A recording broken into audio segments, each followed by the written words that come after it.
Hello friends, radio Dwarka में आपका बहुत बहुत स्वागत है। आज हम अपने कार्यक्रम आत्मनिर्भर ओल्ड एज की तैयारी में जिन मेहमान से आपको मिलवाने जा रहे हैं वो एक फोटोग्राफर हैं जिन्होंने नेशनल और इंटरनेशनल लेवल पे कई अवार्ड्स जीते हैं। उसके साथ वो एक हैप्पीनेस कोच हैं और दोस्तों उन्होंने विमेन हेल्थ पे मैक्सिमम सेशंस लेके एक वर्ल्ड रिकॉर्ड भी कायम किया है। तो आइए मिलते हैं हमारे multi talented guest mister Neeraj गेरा जी से। नीरज जी, आपका हमारे प्रोग्राम में बहुत बहुत स्वागत है। Thank you so much, Yuthika ji. Thank you so much for having me here, and thank you so much, Radio Dwarka, for giving me this platform to share my views. Welcome, you're most welcome। तो नीरज जी, पहले तो ये बताइए कि आत्मनिर्भर old age की तैयारी जो हमारा प्रोग्राम है, किस चीज ने आपको मोटिवेट किया कि आप इस प्रोग्राम में आए? मुझे तो आपका जब मैंने टॉपिक सुना मुझे लगा मुझे यहाँ पे जरूर जाना चाहिए। हाँ जी। क्योंकि मेरा एक खुद का भी ओल्ड एज होम है, आनंदम ओल्ड एज होम, और वहां पे मैं ऐसे व्यक्तियों को आते हुए देखता हूँ जिन्होंने जवानी में, जिनके पास 20 दुकानें थी, 22 दुकानें थी, अच्छे अच्छे स्कूल्स में जाते थे, कॉलेजेस में जाते थे, बहुत सब कुछ था, लेकिन वृद्ध आश्रम में आना पड़ा उनको अपने उम्र के इस पड़ाव में। तो मैं जब ऐसी चीजें देखता हूँ तो मुझे लगता है नहीं, ओल्ड एज की तैयारी पहले से करनी चाहिए। तब नहीं करनी चाहिए जब आप 60 के हो गए, 70 के हो गए, शायद उतने शरीर के रूप में उतने सशक्त नहीं हो। आपको पहले से उसकी तैयारी करनी चाहिए थी, और वो मैं अपने अनुभव में शेयर करना चाहता था किसी प्लेटफॉर्म पे, and fortunately you met. That's really wonderful. ये तो हमको मालूम नहीं था। तो ये तो आप बहुत अच्छा कार्य कर रहे हैं। तो नीरज जी, ये बताइए कि जैसे आपने ये सब देखा है, क्योंकि आप ये देख रहे हैं, तो आपके हिसाब से ओल्ड एज की तैयारी कैसे करनी चाहिए? स्पेशली सबसे पहला मुद्दा उठाते हैं फाइनेंसेस का। तो वो तो आप जो चला रहे हैं उसमें तो आप बहुत कुछ देख रहे हैं, उसके साथ आप खुद कैसे तैयारी कर रहे हैं, फाइनेंसेस को कंट्रोल कैसे कर रहे हैं, और आप औरों को क्या सलाह देंगे? देखो, मैं अपने लिए भी एक ही चीज मानता हूँ और सबके लिए मानता हूँ कि जब आप वृद्ध अवस्था में जा रहे हैं या वृद्ध अवस्था में नहीं भी जा रहे, तो हर व्यक्ति को financially, emotionally, mentally, spiritually self dependent होना चाहिए, किसी और पे आश्रित नहीं होना, आत्मनिर्भर होना चाहिए। आत्मनिर्भर होना चाहिए, वेदर नो मैटर किस जेंडर से हैं वो। मैं महिला सशक्तिकरण पे भी काम करता हूँ, तो वहां भी बोलता हूँ कि अगर आप फाइनेंशियली इंडिपेंडेंट नहीं है तो आपके डिसीजन कोई और इंसान लेगा। सिमिलरली अगर वृद्ध आश्रम में आप वृद्ध व्यक्ति की बात कर रहे हैं, तो अगर वो व्यक्ति पैसे नहीं है उसके पास, तो उसके डिसीजंस वो व्यक्ति लेगा जिसके पास पैसे हैं। बिल्कुल सही। सो वृद्ध अवस्था की तैयारी आपको तभी करनी चाहिए जब आपके पास शक्ति है काम करने की, जब आपके पास, जब मन आपका स्ट्रांग है, जब आपके पास बुद्धि आपकी तीक्ष्ण है। अगर आप जब आप कमा रहे हैं, आपको इन्वेस्टमेंट्स करनी चाहिए। अगर आपके पास क्षमता है तो प्रॉपर्टीज में इन्वेस्ट करिए, अगर आपके पास क्षमता है तो SIPs में इन्वेस्ट करिए, अगर आपकी क्षमता है FDs में इन्वेस्ट करिए। मैं एक चीज बिल्कुल दृढ़ता से मानता हूं, वो कहते हैं ना, पूत कपूत तो का धन सचिए, पूत सपूत तो का धन सचिए। मैं इसका उल्टा भी बोलता हूँ। मैं कहता हूँ पूत कपूत तो भी धन संचिए, पूत सपूत तो भी धन संचिए। हाँ जी, हाँ जी। आप अगर कपूत हैं तो आपको पता है कि एक समय आएगा जो आपको अपने आप से सब कुछ करना पड़ेगा। और आज आप कमा रहे हैं, आपके पास रिसोर्सेज हैं, और हर किसी के पास गवर्नमेंट जॉब नहीं होती, हर किसी के पास पेंशन नहीं होती। लोग ऐसे हैं प्राइवेट जॉब करते हैं जब वो 50 के होते हैं, 55 के होते हैं। प्राइवेट जो एम्प्लॉयर्स होते हैं उनको कहते हैं ठीक है, no you are not competent enough, उनको निकाल देते हैं। और उसके बाद क्या, आसानी से जॉब भी नहीं मिलती। So it is very essential to take care of your financial needs. Investment आपके पास होनी चाहिए। आप मान लीजिए 55 में रिटायर हो रहे हैं, या चलिए गवर्नमेंट जॉब है 60 में भी रिटायर हो रहे हैं, 60 से लेके 80 इयर्स की अगर आप एज लगाते हैं, मुझे लगता है 80-85 आजकल तो ये चल जाता है। ठीक है, 25 साल के लिए आपके पास पैसा है और नहीं है तो आई थिंक आपको अभी सोचना चाहिए। आपका पूत अच्छा भी है ना, अच्छा भी है, तो भी अभी आपके स्टूडियो में मैंने देखा एक बड़ा सुंदर बोर्ड पे लिखा हुआ था, एवरीथिंग इज टेम्परेरी। कब क्या घटना घट जाए, कब क्या जरूरत पड़ जाए, कब क्या हालात हो जाए, कब मान लीजिए उसकी शादी होती है और कोई ऐसे हालात बनते हैं कि उसको कहीं और रहना पड़ता है, या वो नहीं आपकी उतनी सुन पाता, तब क्या करोगे आप? बिल्कुल ठीक है। सो इसलिए आपके पास जो पैसा है उसको आप अपने पास रखिए, विल में आप उसके नाम करिए। बिल्कुल आप विल उसी के नाम करके जाएंगे जिसके नाम अपने करनी है, लेकिन जब तक आप जीवित हैं तब तक आप उस पैसे को अपने पास जरूर रखिए। तो नीरज जी, आपने बात बहुत अच्छी बताई और आपने ये जो कहावत है इसका भी आपने सही तरह से समझाया है। अच्छा, इसके साथ होता है हेल्थ, क्योंकि हेल्थ बहुत इंपॉर्टेंट, और हेल्थ में 3 होते हैं, इमोशनल, फिजिकल एंड मेंटल, सो सबसे पहले आप बताइए फिजिकल हेल्थ के लिए आप क्या कर रहे हैं और आप औरों को क्या सलाह देंगे? देखिए, मैंने आपसे जैसे शेयर किया, मैं एक आर्ट ऑफ लिविंग टीचर भी हूँ। अच्छा। मैं योग प्राणायाम सबको सिखाता हूँ और खुद भी करता हूँ, खुद भी प्रैक्टिस करता हूँ। मुझे लगता है योग से, प्राणायाम से, हम सुदर्शन क्रिया सिखाते हैं, उससे हमारी मेंटल हेल्थ और फिजिकल हेल्थ का ध्यान रखा जा सकता है। इमोशनली भी आप स्ट्रांग रहेंगे। इमोशनली भी स्ट्रांग रहेंगे। सो मुझे लगता है ये हर किसी व्यक्ति के जीवन में आना चाहिए, नो मैटर वो किस एज में है। आप एक चीज याद रखना, आप कभी भी ये मत सोचिएगा कि जब 60 इयर्स के होंगे, 70 इयर्स के होंगे, आपका मन एकदम से बदल जाएगा। आपका जो मन है वो आपकी पूरी लाइफ का एक एवरेज होगा। आप जो भी जी रहे हैं उसका एक एवरेज होगा। ऑल ऑफ ए सडन आप बिल्कुल योगी बन जाए, ऑल ऑफ ए सडन आप आध्यात्मिक हो जाए, ऐसा हो ही नहीं सकता। मतलब आपका ये मानना है कि सबके लिए हमेशा से तैयारी शुरू से, हमेशा से। और अध्यात्म, मुझे लगता है अध्यात्म शब्द को ना बहुत ज्यादा अलग तरीके से ग्लोरीफाई किया हुआ। अध्यात्म शब्द को बोला गया है it is something for people who are 60, 65 plus. अध्यात्म का सिंपल सा मीनिंग होता है अध्ययन आत्म का, खुद को जानना। खुद को जानना क्या उनका अधिकार नहीं है जो भी 20 साल के हैं, 15 साल के हैं या 30 साल के हैं? अगर आपकी आध्यात्मिक जर्नी जल्दी स्टार्ट हो गई तो मैं आपको दृढ़ता से कह रहा हूं, मजबूती से कह रहा हूं, आप मेंटली और स्ट्रांग होंगे, आप इमोशनली और स्ट्रांग होंगे। आप लाइफ की जब इम्परमानेंस देखेंगे, आप लाइफ में जो विषम परिस्थितियां हैं वो देखेंगे, आप हिल नहीं जाएंगे, आप खत्म नहीं हो जाएंगे। और अगर कभी आप गिरे भी तो उठ के खड़े हो जाएंगे, आप सॉल्यूशन ओरिएंटेड हो जाएंगे। तो आपका मानना है कि इसकी तैयारी हमेशा से करती रहनी चाहिए? हमेशा से। नो मैटर आप फादर हैं, नो मैटर आप बच्चे हैं, नो मैटर आप 10 साल के हैं, 5 साल के हैं, हमेशा से ये तैयारी होनी चाहिए, ये बीज होना चाहिए। और मैं थोड़ा सा साथ में ये भी बोलूंगा कि आपकी जो फिजिकल एक्सरसाइजेस होती हैं, आप जिम जा सकते हैं, आप वॉक कर सकते हैं, आप रनिंग कर सकते हैं। अभी मैं एक डॉक्टर के पास गया तो ही शेयर्ड, मेरे एक फ्रेंड है ऑर्थोपेडिक डॉक्टर, ही सेड कि आप 60-65 के होते हैं तो आपको अलग अलग बीमारियां होती हैं, हड्डियां कमजोर हो रही होती हैं। कहने तब वो देखा था आपकी मांसपेशियां, आपकी मसल्स कितनी स्ट्रांग है, क्योंकि आपके घुटनों पर जो प्रेशर आ रहा है सारा प्रेशर आपको हड्डियों पे आ रहा है। अगर आपकी मसल स्ट्रांग है तो मसल्स और हड्डियां मिलके आपकी बॉडी का प्रेशर उठाएंगे। हाँ जी।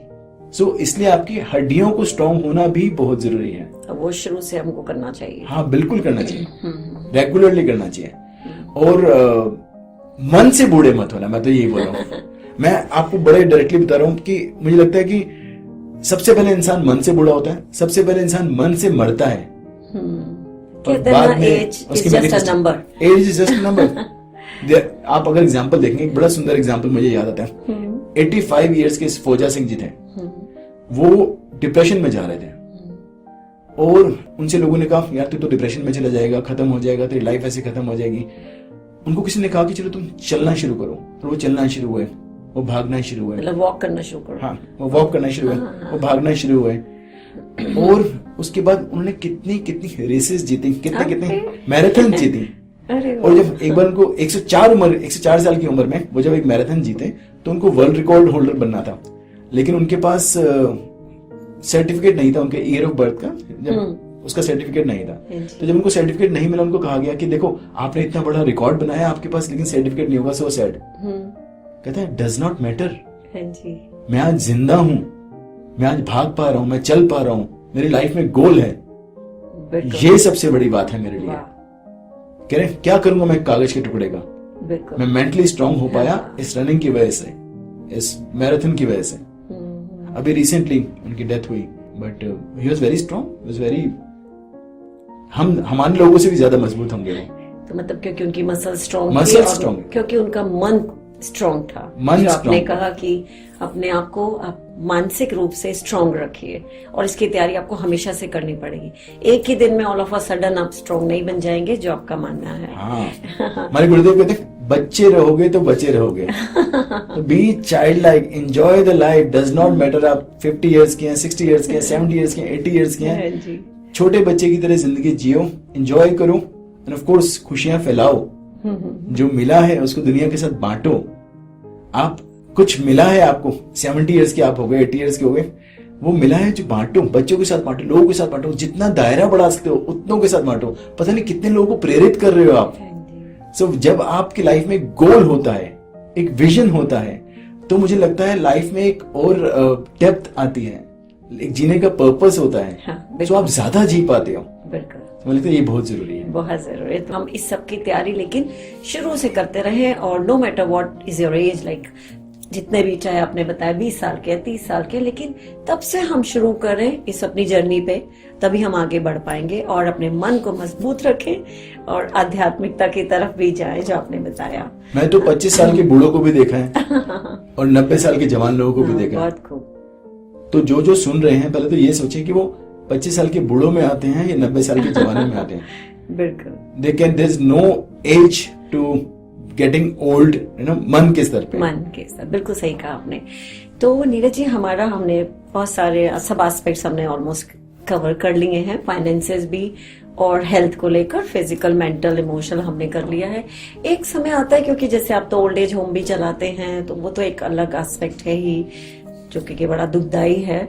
लेकिन अदरवाइज भी जो घरों में भी रहते हैं लोग, सब रहते हैं, एक अकेलापन हो जाता है। कोई बिजी है, जैसे आपने बताया शादी हो गई किसी भी वजह से, लेकिन बिल्कुल अकेले हैं, तो वो अकेलेपन को वो कैसे, पहली बात तो किस तरह से तैयारी करें उस एज में वो अकेलापन ना आए, लोगों से जुड़े रहें, और अगर आए तो उसको कैसे फेस करें और कैसे उससे निकल के बाहर आए। ब्रिलियंट क्वेश्चन, आपका क्वेश्चन बहुत अच्छा है, प्रश्न बहुत अच्छा है। एक ना हार्वर्ड यूनिवर्सिटी की एक रिसर्च है, 1937-38 से आज तक होती आ रही है। तो उसमें ये पाया गया कि जो जीवन में जो खुश हैं व्यक्ति, हैप्पियर पीपल और हैप्पीएस्ट पीपल आर नॉट दोस्त जिनके पास पैसा ज्यादा है, दे आर नॉट दोस्त जिनकी मसल्स ज्यादा बनी है, जो फिजिकली स्ट्रांग है, दे आर नॉट दोस्त जिनके पास नाम ज्यादा है, दे आर नॉट दोस्त जिनके पास फेम ज्यादा है। वो लोग हैं जिनके रिलेशनशिप स्ट्रांग है, जिनके संबंध स्ट्रांग है। और संबंध सिर्फ हस्बैंड वाइफ, ये बिल्कुल मैं बताता रहा हूं, अगर आपको संबंध अच्छे रखने की आदत नहीं है, तो आप क्या लगता है, आप 60 साल के हो गए, 70 साल के हो गए, कहते ना, जब आप कच्ची मिट्टी होती है ना, उसको आकार देना आसान होता है। जब मिट्टी मजबूत हो जाती है, बिल्कुल सही कहा, पक जाती है, तो उसको आकार देना मुश्किल हो जाता है, तब तो वो टूट के ही फिर से बनती है। सो इसलिए ये आदत आप डालिए, अभी से आदत डालिए। Invest in people, invest in relationship.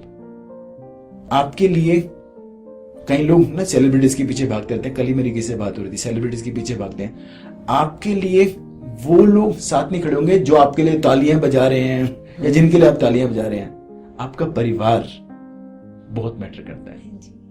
सो वो परिवार कुछ भी हो सकते हैं, वो आपके डायरेक्ट रिलेशन में हो सकते हैं, आपके फ्रेंड्स हो सकते हैं, आपके कंपेनियन हो सकते हैं। So invest in people, invest in relationship. Right, आपके पास सब कुछ है, पैसा है। अभी मैं किसी एक वीडियो देख रहा था, एक व्यक्ति कहता है मैंने 70 साल की एज में, 80 साल की एज में कुत्ते पाले हैं।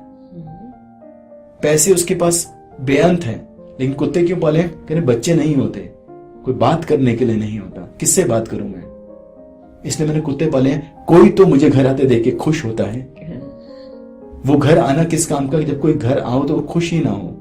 कहते तो कम से कम कुत्ते तो खुश होते हैं। ये मैं एक इंडस्ट्रियलिस्ट की बात कर रहा हूं। सो आपका पैसा किसी काम का नहीं है अगर वो खुशियां नहीं बांटने के लिए कोई है। सो इट इज वेरी इंपॉर्टेंट। बिल्कुल सही कहा।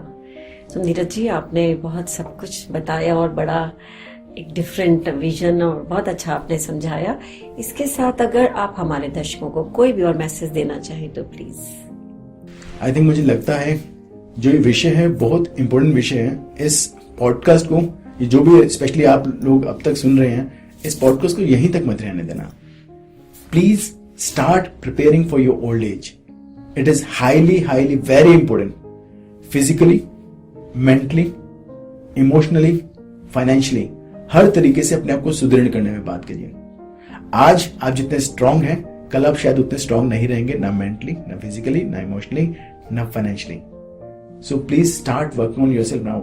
आपके पास पैसा भी होना चाहिए, आपके पास संबंध भी अच्छे होने चाहिए, आपकी बॉडी भी फिट होनी चाहिए। मरने से पहले मत मरना। एक बड़ा सुंदर सा गाना है, कहना मरने से पहले जीना सीख ले। सो मरने से पहले जीना सीख लीजिए. If you are not living your life completely, then ऐसी लाइफ मुझे लगता है आपको इंट्रोस्पेक्ट करना चाहिए. आप शायद गलत तरीके से जी रहे हैं. आपके पास सारी वर्ल्डली सक्सेस है, आपके चेहरे पे मुस्कुराहट नहीं है, आपका मन बेचैन है, तो शायद आपको उसके लिए काम करना चाहिए.